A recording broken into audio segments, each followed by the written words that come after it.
स्वागत है दोस्तों आपका हमारे इस चैनल जीनियस स्टडी पर। आज हम पढ़ने वाले हैं हमारी कंटिन्यूस सीरीज का जो लास्ट टेंस है जिसका नाम है फ्यूचर कंटिन्यूस टेंस। वो आज हम देखेंगे कि इसके सेंटेंसेस किस तरह बनाए जाते हैं, उसमें नॉट किस तरह से लगाया जाता है और उसकी पैसिव वॉइस किस तरह से बनाई जाती है। वो भी ये थोड़ा इंपॉर्टेंट टेंस तो ज़रूर है, हालांकि इसका सोशल लाइफ में और एजेस में इस्तेमाल बहुत कम होता है, लेकिन जब आइडेंटिफाई द टेंस का क्वेश्चन जब एग्जाम्स में आता है तो उसको अटैम्प्ट करने के लिए हमें इसकी थोड़ी बहुत नॉलेज होना ज़रूरी है। इसलिए हम देखते हैं कि इसके सेंटेंसेस किस तरह से बनाए जाते हैं। ओके, चलिए हम शुरू करते हैं।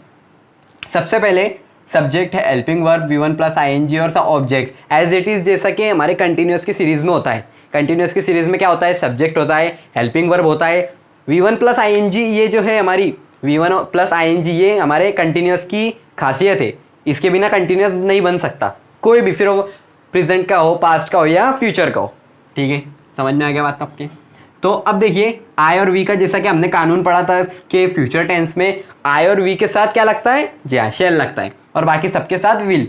हालांकि हम लगा सकते हैं सबके साथ विल सोशल लाइफ में, लेकिन जब एग्जाम में या कहीं पर भी हमारे क्वेश्चन आता है कि आई और वी के साथ क्या लगाया जाए तो वहाँ पर हमें क्या लिखना है, शेल। ओके, चलिए तो एज इट इज़ जैसा सिर्फ एक नई चीज़ इसमें हमें यहाँ पर देखने को क्या मिलेंगी कि इसमें यहाँ पे हमें लगाना होगा बी हेल्पिंग वर्ब में शेल के बाद और V1 में ING, क्योंकि कंटिन्यूस है तो जाहिर सी बात है कंटिन्यूस की खासियत क्या है, ING। Okay, object as it is हमारा जैसा रहेगा। आप सेंटेंस बनाते हैं हम के I shall be cooking the food. Shall यहाँ पे हमारे शैल और विल ये हमारे फ्यूचर की जान है, यानी कि फ्यूचर इसके बिना नहीं बनता कोई भी हम टेंस का देखें। ओके, तो I shall be cooking the food. अब इसका ट्रांसलेशन क्या होगा हमारी उर्दू या हिंदी में कि मैं खाना बना रहा होऊंगा, मतलब ये फ्यूचर में बताया जा रहा कि आज मैं यहाँ पर हूँ तो कल के दिन मैं इस वक्त यहाँ खाना बना रहा होऊंगा, यानी कि ये बात हुई नहीं है, ये बात होने वाली है आगे। कैसी इम्कानात है मुझे कि मैं कल खाना पकाऊंगा।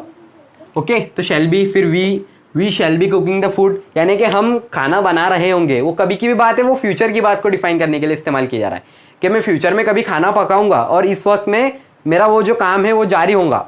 ओके, खाना पकाने का या लिखने का जो भी काम है वो जारी होगा, काम वो ख़त्म नहीं होगा और फ्यूचर में होगा वो भी।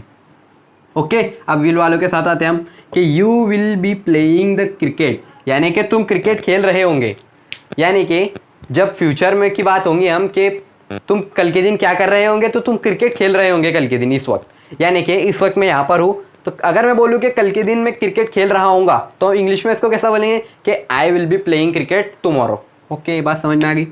कि अब सेकंड देखते हैं हम सेंटेंस के they will be playing the cricket, यानी कि वो जो लोग हैं वो एक से ज़्यादा लोग जो है वो क्रिकेट खेल रहे होंगे, यानी जब भी फ्यूचर की बात होंगी वो क्रिकेट खेल रहे होंगे। ओके, ये बात भी क्लियर हो गई। अब सिंगुलर्स की बात करते हैं हम कि he will be playing the cricket, यानी कि वो लड़का क्रिकेट खेल रहा होगा।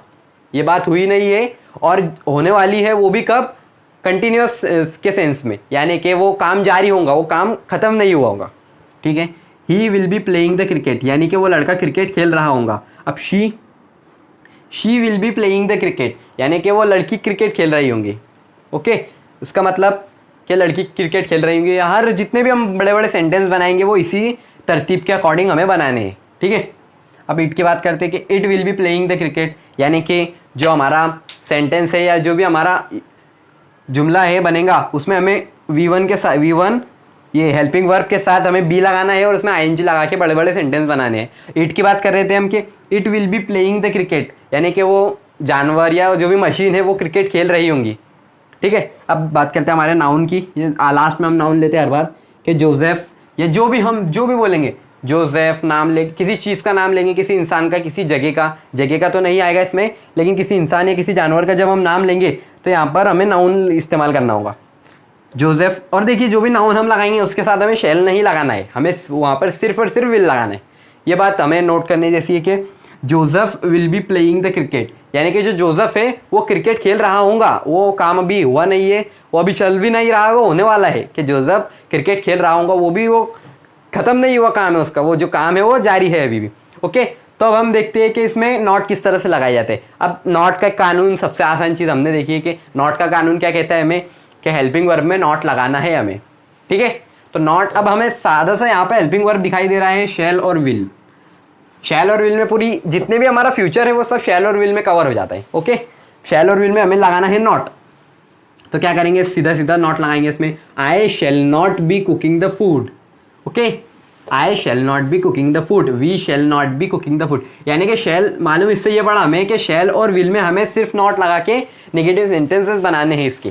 ठीक है, अब ये शेल और विल की बात की, बी को एज इट इज रहने देना है, बाकी कहीं भी हमें कुछ नहीं करना, सिर्फ और सिर्फ हेल्पिंग वर्ब में हमें नॉट लगाना है नेगेटिव सेंटेंसेस बनाने के लिए।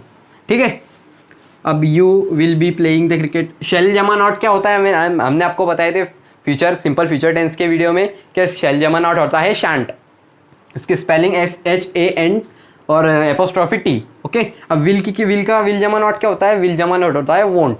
ठीक है, तो अब हम देखते हैं कि इसकी पैसिव वॉइस किस तरह से बनाई जाती है। तो दोस्तों एक पॉइंट की बात यहाँ पर हमारे फ्यूचर कंटिन्यूस टेंस में ये आती है कि इसकी पैसिव वॉइस नहीं बनाई जाती। ओके, ये इंग्लिश ग्रामर का रूल है कि जो फ्यूचर कंटिन्यूस टेंस है हमारा, उसमें पैसिव वॉइस नहीं बनाई जाती, इसलिए इसको पहचानना और इसके सेंटेंसेस का इस्तेमाल करना बहुत ज़्यादा ईजी बन जाता है हमारे लिए। इसलिए हमने आज यहाँ पर एग्जाम्पल नहीं लिखी क्योंकि इसकी पैसिव वॉइस नहीं बनाई जाती। इसलिए इसके हम पहचान किस तरह से करेंगे, सिर्फ सब्जेक्ट हेल्पिंग वर्ब में शेल और will plus be. Okay, and जब हम वर्ब की साइड पर आएंगे तो वर्ब में ING और ऑब्जेक्ट एज इट इज़, बस हमको पहचानना इतना ईजी रहेगा। इसलिए बहुत ज़्यादा ईजी टेंस था ये भी। इसके नेक्स्ट वीडियो में हम अब परफेक्ट की सीरीज शुरू करेंगे, जिसमें present perfect tense, past perfect tense और फ्यूचर परफेक्ट टेंस के जो हम टेंसेस देखेंगे और इसके सेंटेंसेस किस तरह से बनाए जाते हैं वो भी देखेंगे। ये तो हमारा वीडियो, अगर आपको अच्छा लगे तो वीडियो को लाइक ज़रूर कीजिएगा, चैनल को सब्सक्राइब करके कमेंट में हमें अपनी राय ज़रूर दीजिएगा।